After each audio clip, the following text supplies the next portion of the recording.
Hello students, welcome back to our online classes after a Diwali vacation. I hope you have enjoyed the Diwali celebration, right? So now let's focus on our studies. We are starting our unit number 3 of the accountancy 1, that is fire claim accounts. In this chapter, we study regarding the fire claims or fire insurance policy. If we are running a business, we find the many risk in the business, but there are a risk like a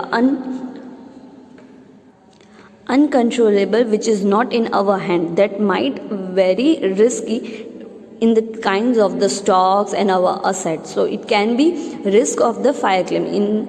इन दिवाली के दौरान आपने newspaper में भी पढ़ा होगा कि फटाकों की वजह से कहीं जगह आग लग गई या तो शॉर्ट सर्किट की वजह से कहीं आग लग गई, उसका इतना माल जल गया और इसका इतना नुकसान हो गया। तो ज़्यादातर जो भी बिजनेसमैन होते हैं वो इंश्योरेंस ले लेते हैं अपने स्टॉक की सेफ्टी के लिए, अपने असेट की सेफ्टी के लिए। सो अगर आपने इंश्योरेंस पॉलिसी ले रखी है for the fire, for the safety of your stocks और other consequences loss policy or any of the insurance policy you have taken, in this chapter we study all of this in the regard of the fire claim accounts. ज़्यादातर insurance company में fire claim 3 तरह के insurance policy होती है। कौन कौन सी होती है वो हम देखेंगे। There are following 3 types of the problems as regard fire claim are disclosed in this chapter.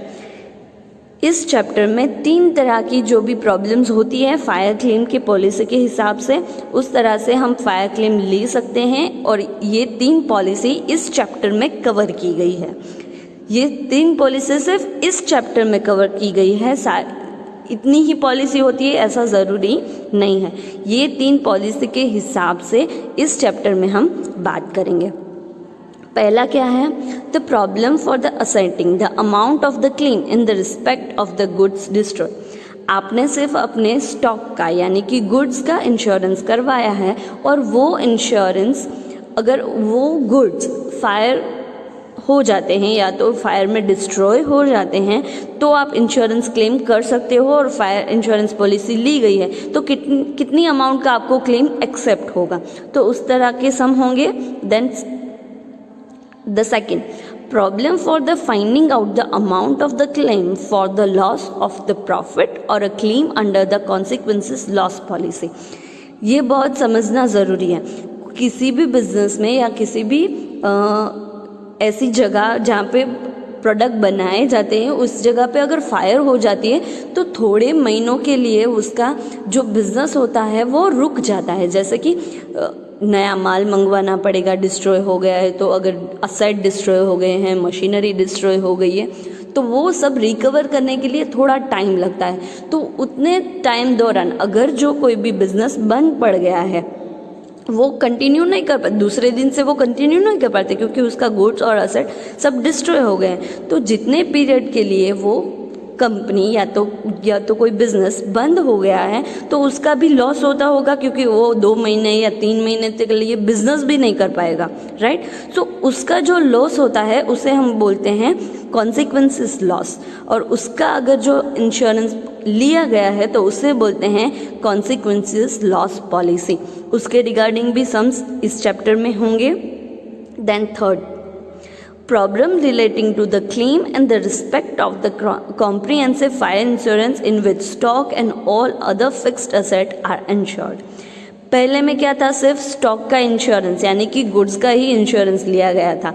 यहाँ पे सेकंड में क्या था कि अगर उस दौरान आपका जो बिजनेस बंद पड़ गया है, आपको जो काम नहीं हो रहा है उसके वजह से जो लॉस होगा उसका इंश्योरेंस, और थर्ड में है कि आपका stock as well as all other fixed asset यानी कि आपकी मशीनरी है, आपका फर्नीचर है, कोई भी जो ऐसी, इसका भी अगर आपने इंश्योरेंस लिया है, राइट, तो उसका इंश्योरेंस क्लेम कैसे पास होगा और उसका अमाउंट ऑफ क्लेम क्या होगा। तो ये 3 तरह के सम्स होंगे इस चैप्टर में। कौन कौन से, अगेन रिपीट करती हूँ, गुड्स का इंश्योरेंस लिया होगा, consequences loss policy, and third goods as well as other fixed asset ये तीनों का इंश्योरेंस लिया होगा तो आप अमाउंट ऑफ क्लेम, यानी कि इसमें हम क्या देखेंगे कि हम बिजनेसमैन हैं, हमारा इतना लॉस हुआ है, हमने इतनी इंश्योरेंस पॉलिसी ली थी, अब इंश्योरेंस कंपनी हमें कितनी अमाउंट देगी।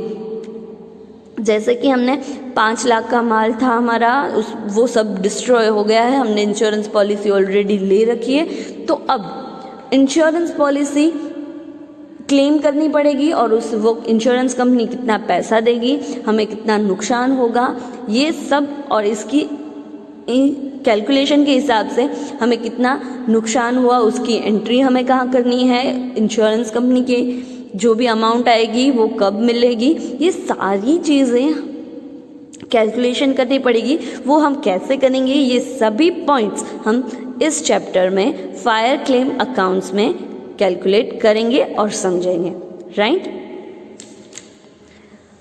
अब हमने देखा कि 3 प्रकार के प्रॉब्लम्स होते हैं और उसे सॉल्व कैसे करते हैं। तो ये तीनों के बेसिक स्टेप्स हैं जो आपको याद रखने हैं। इस स्टेप के हिसाब से आप जाओगे तो आसानी से आंसर आ जाएगा।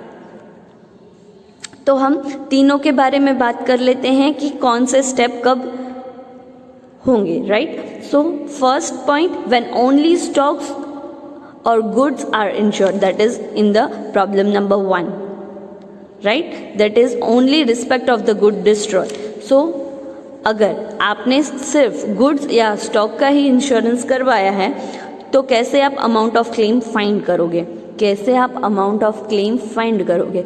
अमाउंट ऑफ क्लेम का मतलब है कि आपको इंश्योरेंस कंपनी में कितने अमाउंट का क्लेम करोगे, यानी कि पॉलिसी चाहे जितने की भी हो पूरा वो अमाउंट नहीं देते हैं, वो किसी हिसाब से कैलकुलेशन करके अल्टीमेटली अमाउंट ऑफ क्लेम देते हैं। तो वो अमाउंट ऑफ क्लेम हमें फाइंड करना है जब आपने सिर्फ गुड्स और स्टॉक का इंश्योरेंस करवाया है, right. The step to solve the such problems are as follows. ये 4 स्टेप हैं। Step number 1, find out the cost of the stock on the date of the fire. जिस दिन आपके गोडाउन में या कहीं भी जगह आग लगी है उस दिन वो जो स्टॉक था उसकी कीमत कितनी थी, राइट। फर्स्ट स्टेप वो हमें फाइंड करना है। Then step number 2, for the purpose the rate of gross profit has to be found out. अगर वो स्टॉक डिस्ट्रॉय हो गया है और उसके ऊपर आप कुछ भी ग्रॉस प्रॉफिट अर्न तो कर सकते थे, वो नहीं किया है, बट उसके रिगार्डिंग आपको rate of gross profit find करना है। देन वो कैसे करना है वो हम बाद में जब सब करेंगे तब आपको समझाऊंगी, ठीक है। थर्ड है to find out the cost of goods destroy by the fire after deducting goods save from the cost of stock on the date of the fire. ऐसा भी हो सकता है कि थोड़ा बहुत माल बच भी गया हो, पूरा माल जल गया हो, ऐसा ज़रूरी नहीं है। तो टोटल कितनी अमाउंट का डिस्ट्रॉय हुआ है वो फाइंड करना है। जैसे कि 20,000 का माल था, थोड़ा बहुत बच गया है और थोड़ा बहुत हम भंगार में बेचेंगे तो भी थोड़े बहुत अमाउंट रुपीज़ रिकवर हो जाएंगे। तो वो डिडक्ट करने के बाद अल्टीमेटली डिस्ट्रॉय ऑफ स्टॉक कितना हुआ है वो हमें फाइंड करना है, value of the stock, right, after deducting the goods saved or any recovery from the. Then fourth point, the calculate the amount of claim if there is a under insurance or average clause has to be applied. अब यहाँ पे average close क्या है, amount of claim कैसे find करना है वो हम थोड़ी ही टाइम में रिकवर समझेंगे कि ये क्या है, एवरेज क्लोज क्या है, वो अंडर इंश्योरेंस क्या है, ओवर इंश्योरेंस क्या है, ये हम समझेंगे, ठीक है। तो पहले अगर आपने सिर्फ गुड्स और स्टॉक इंश्योर करवाया है तो ये 4 स्टेप करने पड़ेंगे। देन आपने लॉस ऑफ द प्रॉफिट, अगर प्रॉफिट नहीं हुआ है, इतने दौरान आपका बिजनेस बंद रह गया था तो प्रॉफिट नहीं हुआ है तो उसका क्लेम है, राइट, तो उसे भी कहते हैं loss of profit, insurance taken against loss of profit, right. So उसका भी 3 स्टेप में कैलकुलेशन है। Step number 1, find out the short sales. Short sale कैसे फाइंड करते हैं वो आपको बाद में बताऊंगी जब हम सम करेंगे। Then Step number 2, find out the percentage of the profit on the sales of the last year and also percentage of the profit on the basis of the sum insured. यहाँ पे profit का percentage कितना है, हम generally कितना percentage of profit earn करते हैं वो फाइंड करना है. Then multiply the short sale by the lower of the above 2% which will be amount of the claim. यहाँ पे 2% फाइंड करने हैं, जो भी लोअर अमाउंट है उसे शॉर्ट सेल से मल्टीप्लाई करना है, जो भी आंसर आएगा वो अमाउंट ऑफ क्लेम होगा. ठीक है, तो ये 3 स्टेप में जब आपने लॉस ऑफ प्रॉफिट के अगेंस्ट इंश्योरेंस लिया है तो ये 3 स्टेप के हिसाब से हम कैलकुलेशन करेंगे. देन थर्ड सिचुएशन, व्हेन आपने फिक्स्ड असेट और स्टॉक सारों की सारी चीज़ों का इंश्योरेंस करवाया है तो हम कैसे करेंगे. Step number 1, calculate the separately the cost of stock damage and the stock destroy and the credit their cost to the trading account. जो भी आपका cost of good sale damage हुआ है और डिस्ट्रॉय हुआ है दोनों का अलग अलग कैलकुलेशन करके ट्रेडिंग अकाउंट में लिखेंगे. Then step number 2, the amount of the claim accepted by the insurance company must be debited to the insurance company. amount of the claim, इसमें से कितनी अमाउंट क्लेम की होगी और इंश्योरेंस कंपनी कितना पैसा देगी वो सब हम डेबिट करेंगे to the insurance company. Then हमें फाइंड करना है कि लॉस कितना हुआ. 50,000 का माल डिस्ट्रॉय हो गया है, उसमें से सिर्फ 30,000 ही इंश्योरेंस कंपनी देगी, तो 20,000 का जो लॉस हुआ, राइट, वो लॉस हमें कहाँ पे लिखना है. लॉस बाय द फायर, वो हम लिखेंगे loss by the fire, right. And last step, if the claim for the amount is excess in the book value of the pass by the difference between difference should be credited to the loss by a fire. अगर excess amount claim की amount excess हो जाती है from the book value तो वो हम credit करेंगे loss by the fire account में. पहले डेबिट किया, अगर लॉस हुआ तो डेबिट होगा loss by the fire account में, और अगर एक्सेस अमाउंट हुई क्लेम की तो हम क्रेडिट करेंगे, राइट. तो ये स्टेप्स हैं कि आप कौन से सिचुएशन में कैसे स्टेप करोगे. हम कैलकुलेशन कैसे करेंगे वो हम इन डिटेल चैप्टर में जाएंगे तब हम करेंगे. तो पहले हम स्टार्ट करते हैं बेसिक लेवल से. सबसे पहले हम एक मोस्ट इम्पॉर्टेंट पॉइंट है वो जानना ज़रूरी है कि वो एवरेज क्लोज क्या है, राइट. सबसे पहले हम एवरेज क्लोज समझेंगे, फिर हम ये तीनों के सम समझेंगे. तो पहले एवरेज को समझ में आएगा तो ही ये when only stock and goods are insurance होते हैं, तो वो 4 स्टेप करने के लिए आपको ये लास्ट वाला पॉइंट आना ज़रूरी है. तो पहले वो समझ लेते हैं, फिर ये चारों स्टेप साथ में कैसे कैलकुलेट होते हैं वो देखेंगे. तो सबसे पहले हम समझेंगे with start with the basic, that is average close, right. Average close क्या होता है. एवरेज क्लोज के अंडर 2 पॉइंट आते हैं, एक है अंडर इंश्योरेंस, एक है ओवर इंश्योरेंस. अब समझते हैं अंडर इंश्योरेंस और ओवर इंश्योरेंस क्या होता है. अंडर इंश्योरेंस का मतलब है कि अगर स्टॉक की वैल्यू है 50,000 रुपीज़, स्टॉक की वैल्यू है 50,000 रुपीज़ और आपने इंश्योरेंस पॉलिसी करवाई है सिर्फ 30,000 की. आपका माल बहुत ज़्यादा है और आपकी इंश्योरेंस पॉलिसी की वैल्यू कम है compare to the value of the stock, तो उसे बोलते हैं अंडर इंश्योरेंस, उसे बोलते हैं अंडर इंश्योरेंस. अब ओवर इंश्योरेंस क्या होगा. ऑब्वियसली इसका रिवर्स होगा. सिर्फ 30,000 का माल है और आपने इंश्योरेंस पॉलिसी करवाई है 50,000 की, ठीक है, तो उसे बोलते हैं हम ओवर इंश्योरेंस, राइट. जब भी अंडर इंश्योरेंस की बात आएगी तभी ही एवरेज क्लोज लगेगा.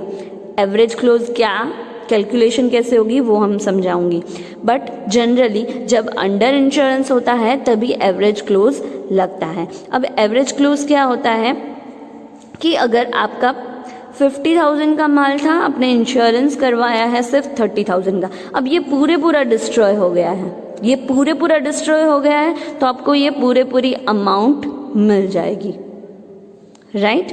बट अब पूरा अमाउंट डिस्ट्रॉय होगा ऐसा ज़रूरी नहीं होता। आपका सिर्फ 20,000 का माल ही डिस्ट्रॉय हुआ है, आपका सिर्फ 20,000 का ही माल डिस्ट्रॉय हुआ है। तो यानी कि प्रपोर्शन, ये प्रपोर्शन में, यानी कि प्रपोर्शन में हमें क्लेम पास मिलेगा। प्रपोर्शन क्या होता है कि जब 50,000 का माल था तो इंश्योरेंस क्लेम कितना हो सकता था, 30,000 का, क्योंकि पॉलिसी 30,000 की थी। तो यहाँ पे अगेन हमें प्रपोर्शन फाइंड करना पड़ेगा। ऐसा नहीं होता है कि 20,000 का है और यहाँ पे पॉलिसी 30,000 की है तो पूरा 20,000 का जुर्माना हमें मिल जाएगा, बट ऐसा नहीं होता है क्योंकि यहाँ पे एवरेज क्लोज लगता है। अगर 50,000 की अमाउंट पे 30,000 की इंश्योरेंस पॉलिसी है तो यहाँ पे तो सिर्फ 20,000 का माल है, तो यहाँ पे प्रपोर्शन में इंश्योरेंस कंपनी क्लेम होगी। समझ में आया? जब 50,000 पूरा बर्न हो गया होता, अगर माल डिस्ट्रॉय हो गया होता तो हम 30,000 रिकवर कर सकते थे, बट यहाँ पे 20,000 ही बचा है, तो यहाँ पे भी अगेन प्रपोर्शन में ही अमाउंट ऑफ क्लेम मिलेगा। तो ये प्रपोर्शन कैसे फाइंड करते हैं? जब 50,000 का स्टॉक था तो 30,000 का इंश्योरेंस क्लेम हो सकता था, तो अब माल हो गया है 20,000 का, तो इंश्योरेंस क्लेम कितना होगा? तो हम ऐसे फाइंड कर सकते हैं 20,000 मल्टीप्लाई विथ 30,000 डिवाइड बाय 50,000। तो अमाउंट ऑफ क्लेम कितनी आएगी? 20,000 multiply with 30,000 divide by 50, it will come 12,000। सो अगर 20,000 का माल का इंश्योरेंस करवाया है, 20,000 का माल का नुकसान हुआ है तो इंश्योरेंस पॉलिसी के हिसाब से आपको 12,000 ऑफ अमाउंट ऑफ क्लेम ही मिलेगा। जब ही अंडर इंश्योरेंस होता है तब यहाँ पे प्रपोर्शन में हमें अमाउंट ऑफ क्लेम फाइंड करना पड़ता है अंडर इंश्योरेंस क्लेम, उसे कहते हैं एवरेज क्लोज। समझ में आया?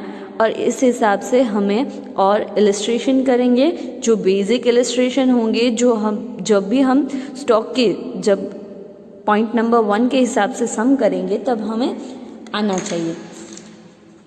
ठीक है, तो पहले तो हम जब भी इस तरह के इस टाइप के सम करेंगे तभी हमें ये एवरेज क्लोज निकालना आना चाहिए एट द लास्ट, राइट।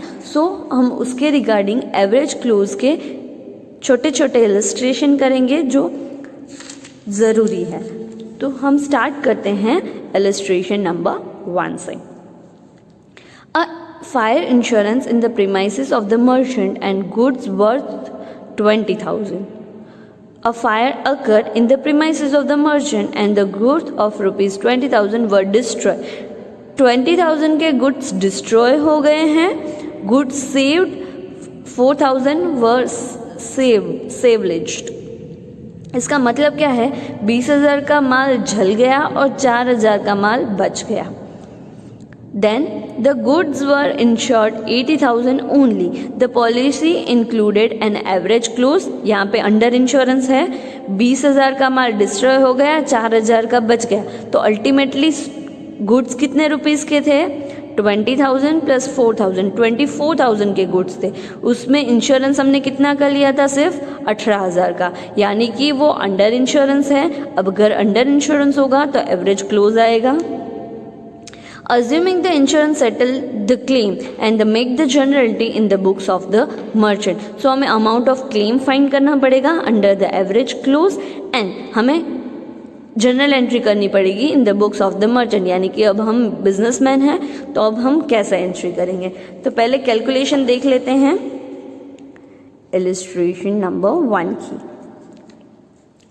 20,000 का माल था वो तो डिस्ट्रॉय हो गया, 4,000 का माल बच गया, तो टोटल कितना माल था? 24,000 का माल था। 24,000 का माल था, हमने इंश्योरेंस करवाया है सिर्फ 18,000 का, राइट। 18,000 का इंश्योरेंस करवाया है तो एवरेज क्लोज आ गया, अंडर इंश्योरेंस आ गया, अंडर इंश्योरेंस आ गया और प्रपोर्शन में फाइंड करते हैं। डिस्ट्रॉय कितने का हुआ है? सिर्फ 20,000 का, 24,000 का गुड्स था, डिस्ट्रॉय हुआ है सिर्फ 20,000 का, तो अमाउंट ऑफ क्लेम क्या आएगा? सो जब 24,000 का माल था तब 18,000 का इंश्योरेंस क्लेम पास हो सकता था। अब डिस्ट्रॉय हुआ है 20,000 का ही, तो प्रपोर्शन क्या आएगा? सो 20,000 मल्टीप्लाई विथ 18,000 डिवाइड बाय 24,000, ऐसे कर सकते हो। अगर आपको ये समझ में नहीं आ रहा है तो बेसिकली आप ये फॉर्मूला याद रख सकते हो, the amount of claim is equals to actual loss multiply with the sum insured and full value of the asset. कितना लॉस हुआ है, कितना सम अश्योर्ड એટલે કે कितना इंश्योरेंस कंपनी से मिलेगा, और total value of the asset और गुड्स, राइट। सो इस हिसाब से भी आप सम कर सकते हो, जैसे यहाँ पे किया गया है। The amount of claim that is actual loss 20,000 का डिस्ट्रॉय हुआ था, इंश्योरेंस लिया हुआ है 18,000 का, और 24,000 की actual value of the asset और गुड्स है, राइट। तो यहाँ पे आ गया 24,000, आंसर आएगा 15,000। ऐसे फॉर्मूला यूज़ करोगे तो भी ये आंसर आएगा, और अगर आपको फॉर्मूला याद नहीं रहता है तो भी कोई बात नहीं। 24,000 का गुड्स थे, हमने 18,000 का करवाया है, एक्चुअल लॉस 20,000 है, तो हमें अमाउंट ऑफ क्लेम कितना मिलेगा? सो 20,000 मल्टीप्लाई विद 18,000 डिवाइड बाई 24,000, ऐसे करोगे तो भी अमाउंट ऑफ क्लेम 15,000 मिलेगा। तो आप दोनों हिसाब से आप सम कर सकते हो, that is amount of claim, that means के 15,000 रुपये इंश्योरेंस कंपनी से मिलेंगे, राइट। 20,000 का नुकसान हुआ है, 15,000 इंश्योरेंस कंपनी देगी। 20,000 का नुकसान हुआ, राइट, गुड्स डिस्ट्रॉय हो गया, 20,000 का नुकसान हुआ, 15,000 इंश्योरेंस कंपनी देगी, 5,000 नहीं देगी, तो 5,000 क्या हुआ? लॉस। 5,000 क्या हुआ? लॉस। तो इसकी जनरल एंट्री हम क्या करेंगे? ये 15,000 इंश्योरेंस कंपनी पे करेगी, तो हम एंट्री करेंगे insurance company account debit 15,000, then 5,000 का लॉस हुआ तो हम लिखेंगे loss by fire account debit ₹5,000 to goods destroyed by the fire, to goods destroyed by the fire, amount आएगी 20,000। यहाँ पे स्टॉक भी लिख सकते हो, stock destroy by the fire 20,000, goods destroy by the fire 20,000, आप कुछ भी लिख सकते हो। तो ये जनरल एंट्री आएगी। This is the average close. And whenever the under insurance is there, you have to find out the proportion amount of the claim, that is known as the average close, right? This is the illustration number 1. Let's start with the illustration number 2.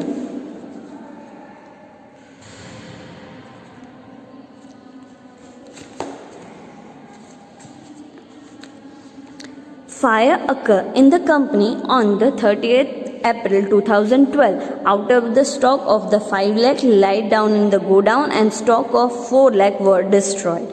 If the insurance has insured the stock of ₹5 lakh, यहाँ पे situation है तो तीनों situation के हिसाब से हम amount of claim find करेंगे। तो पहली सिचुएशन है इंश्योरेंस 5 लाख का लिया गया है, then if the stock is insured 3,75,000, there is no average clause is in policy, जब एवरेज क्लोज की पॉलिसी नहीं होगी तब। और third situation, if the insurance taken out of the 4 lakh there is a condition of the average clause, यहाँ पे average clause की condition है। तो तीनों सिचुएशन के हिसाब से हमें अमाउंट ऑफ क्लेम फाइंड करना है, ठीक है। तो पहले तो देख लेते हैं कि कितना डिस्ट्रॉय हुआ है और कितना का माल था, यानी कि 5 लाख रुपीज के गुड्स थे, 4 लाख के गुड्स डिस्ट्रॉय हुए हैं, राइट। अब पहली सिचुएशन देखेंगे। पहली सिचुएशन में है कि company has insurance stock of ₹5 lakh, 5 lakh का इंश्योरेंस करवाया है। इंश्योरेंस पॉलिसी कितनी की है? 5 लाख के गुड्स थे, 5 लाख का ही इंश्योरेंस करवाया है, यानी कि पूरी अमाउंट है। यहाँ पे ना तो अंडर क्लोज है ना तो ओवर इंश्योरेंस है। अंडर इंश्योरेंस भी नहीं है, 5 लाख के गुड्स थे, 5 लाख का इंश्योरेंस पॉलिसी था, राइट। यहाँ पे ना तो अंडर इंश्योरेंस है ना ही तो ओवर इंश्योरेंस है, पूरी अमाउंट की इंश्योरेंस पॉलिसी हमने ले रखी है। और डिस्ट्रॉय हो रहा है 4 लाख रुपीज़ का, तो यहाँ पे प्रपोर्शन फाइंड करने की ज़रूरत ही नहीं है, क्योंकि अंडर इंश्योरेंस तो है ही नहीं। तो पूरी अमाउंट जो डिस्ट्रॉय हुई है उसका वैल्यू हमें मिल जाएगा। So amount of claim is equals to 4 lakh. Under insurance की जो बात ही नहीं आती है, इसलिए हमें पूरी अमाउंट मिल जाएगी, ठीक है। देन सेकेंड सिचुएशन में क्या है? If the stock is insured for the 3,75,000, insurance policy कितनी की ली है? 3,75,000 की। यहाँ पे 5 लाख रुपीज़ के गुड्स हैं, यानी कि अंडर इंश्योरेंस है, बट यहाँ पे दिया गया है कि एवरेज क्लोज की कंडीशन नहीं है। अब यहाँ पे एवरेज क्लोज की कंडीशन नहीं है, तो एक्चुअल में डिस्ट्रॉय 4 लाख का हुआ था, बट यहाँ पे इंश्योरेंस पॉलिसी 3,75,000 की। Max to max insurance company कितना देगी? 3,75,000। अंडर क्लोज, अंडर वैल्यूएशन है, अंडर इंश्योरेंस है, बट एवरेज क्लोज की सिचुएशन नहीं है, पॉलिसी नहीं है, तो डायरेक्टली 3,75,000 ही अमाउंट ऑफ क्लेम आएगा। यहाँ पे कुछ भी फाइंड करने की ज़रूरत नहीं है। जितनी इंश्योरेंस पॉलिसी ने हमने इंश्योरेंस ली रखी है उससे कम हो रहा है, कम वैल्यू है, तो भी जितनी पॉलिसी है उतना ही हमें किलो। 4 लाख का नुकसान हुआ है तो वो 4 लाख नहीं देंगे, क्योंकि हमारी इंश्योरेंस पॉलिसी की वैल्यू ही 3,75,000 है, तो वो कितना देगी? सिर्फ 3,75,000 rupees, right. Then third situation,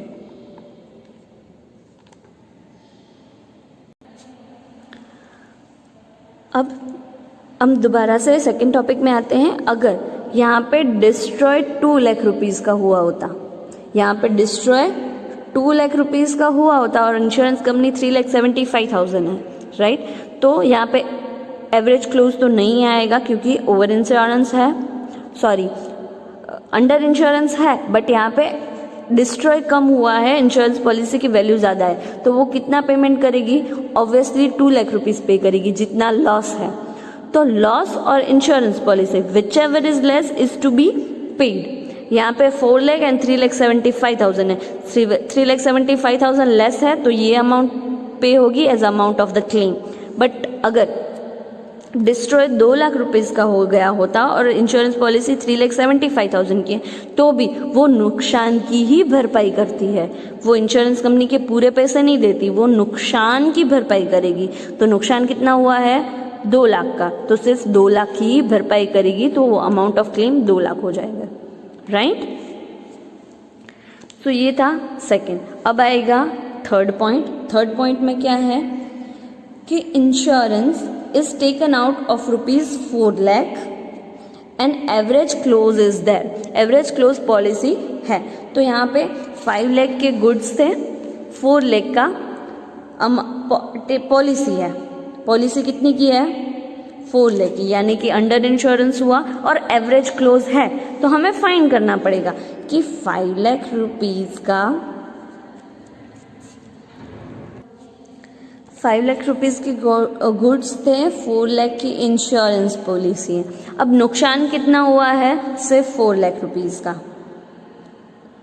तो हमें क्लेम कितना मिलेगा? जब 5 लाख के गुड्स थे तब इंश्योरेंस क्लेम डिस्ट्रॉय हुए थे, पॉलिसी थी 4 लाख रुपीज़ की। अब डिस्ट्रॉय सिर्फ 4 लाख का हुआ है, तो पॉलिसी कितनी मिलेगी?